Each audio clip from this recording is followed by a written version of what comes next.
Today I want to speak to you about two things. The first thing is about opportunity.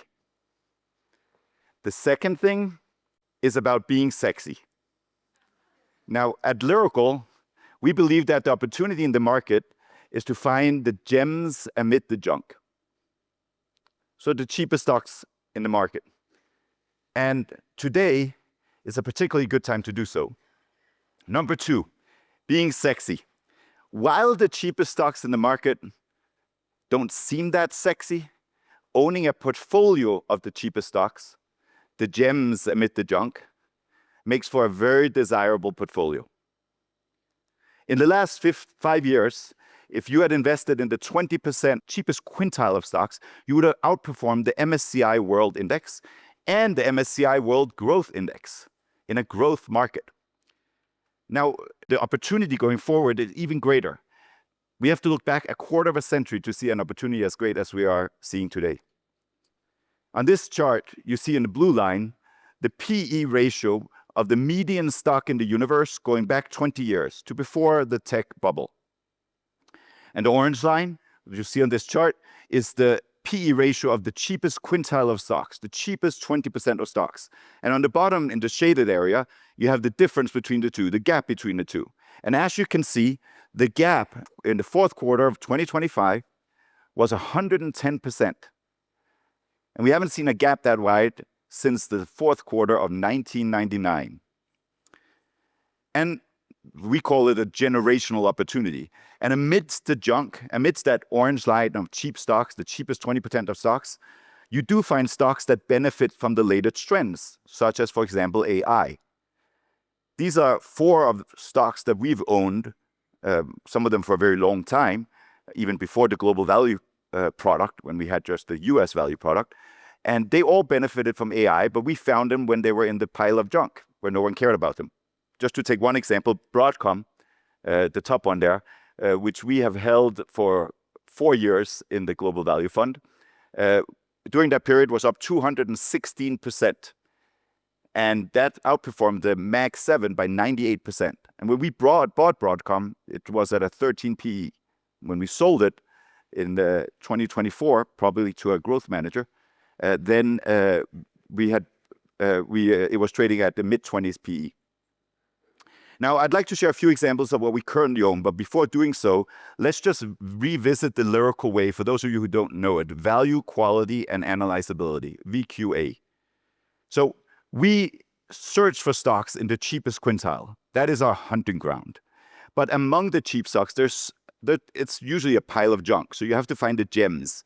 So we have a minimum criteria for quality among the cheap stocks, and that is just avoid the bad stocks, just go for the good businesses among the cheap stocks.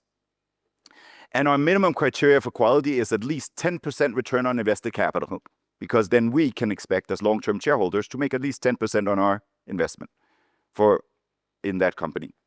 And that helps us stay away from certain industries, such as, for example, airlines. Airlines have very high fixed costs. To fly from Johannesburg to New York, you need to fly the whole way. You can't fly half the way. And you have to fly with just 2 passengers or 200 passengers. You got to make that route. So very high fixed cost, a very bad business to invest in. We also require our stocks to be analyzable. And that may seem like a natural thing. No portfolio manager would invest in unanalyzable businesses, but we have very high criteria for what is analyzability. We don't invest in banks, for example, because we don't have full transparency of the bank's loan portfolio. And very small loan losses can lead to very big problems for those banks. So we stay away from certain industries. So value, quality, and analyzability are our core parts of our strategy and our process. Or saying it in more simple terms, good, cheap, and simple. Right? Or cheap, good, and simple. But cheap, good, and simple doesn't make for sexy investments. But it is for us. And I'm going to show you a few examples of why, by giving you the Lyrical challenge. So in this chart, you have 2 graphs. This is the earnings per share of stock A and stock B. Stock A has grown its earnings since 2007 by 14.8%. And stock B has grown its earnings by 13%. Both stock A and stock B are good businesses. Just to give you a sense of, the market grows at about 6% per annum, right? Its earnings. So they're growing at more than 2 times the speed of the market. They're both good quality businesses. Now, the earnings per share is the middle graph in this chart. You can see 14.8% and 13%. On the top of this slide, you have a chart that shows the price over the last 20 years of stock A and stock B. And you have on the bottom the PE ratio of stock A and stock B. And you're familiar with at least one of these stocks. Stock A is OpenText. Stock B is Microsoft. And as you can see, incredibly enough, OpenText has grown its earnings by 14.8% and Microsoft by 13%. OpenText is a software company, just like Microsoft. OpenText is a $6 billion Canadian business, and businesses around the world have a lot of data. Data about their customers, data about their suppliers, data about their employees, and all of this data has to live somewhere, securely. You store some of it on servers, company servers, and some of it can travel in the cloud. OpenText has a software that helps businesses determine what should be stored on company servers and what should be in the cloud, and who should be able to access the data.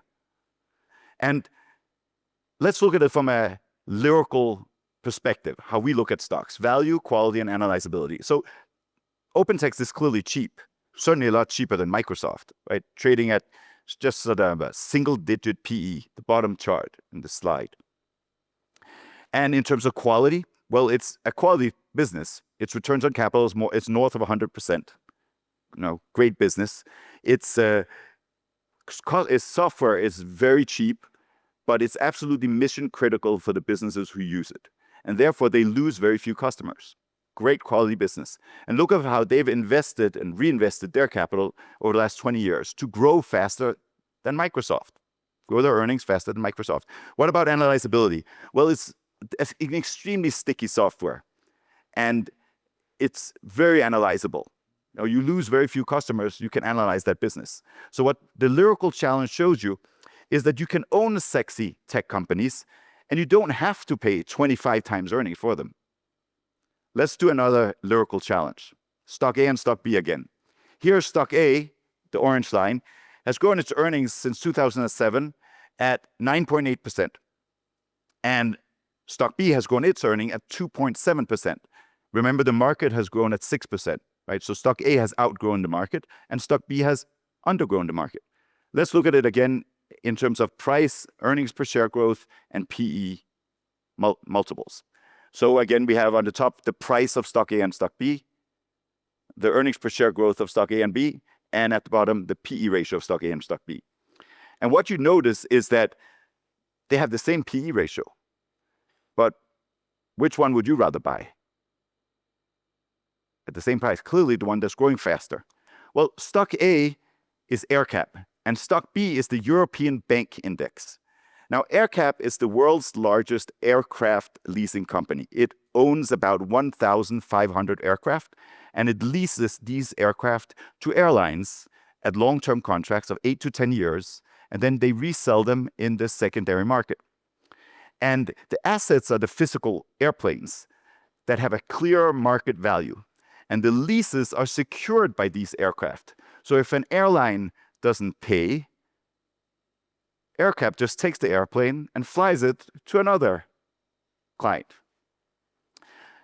Stock B is the European Banking Index. Now, we don't own banks. I mentioned that earlier.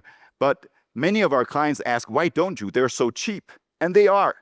So they're also very fragile businesses, which make them difficult to analyze with confidence. And analyzability is key to us. They're fragile for 2 reasons. The first reason is they require a lot of leverage to earn an adequate return. Tier 1 capital ratio across all of the large European banks is about 16%.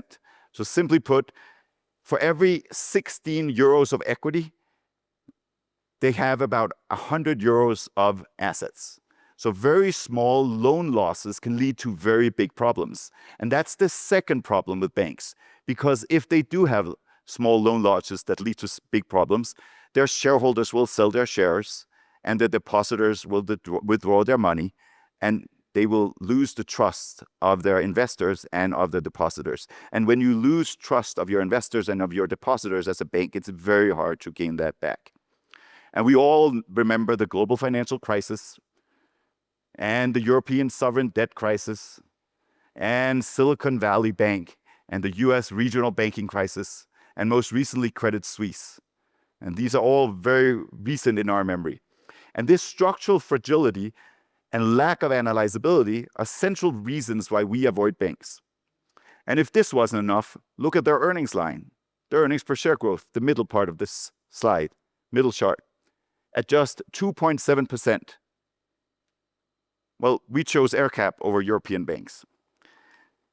The last slide is probably the most important slide of my presentation, and it may even be the most important slide of the presentation that you'll see today. It shows you why what we do is really sexy.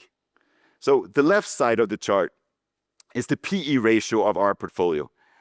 And currently, our PE ratio of next 12 months earnings is 12 times, compared to the MSCI World at 20 times. The right side of the slide shows the earnings per share growth of our portfolio. And as you can see, our portfolio is growing much faster than the MSCI World and the MSCI World Value indices. Our EPS growth is 8.1%. So what we offer is that uncommon combination of a portfolio that's growing faster than the market at a significant discount to the market. And that is a really sexy portfolio. Thank you.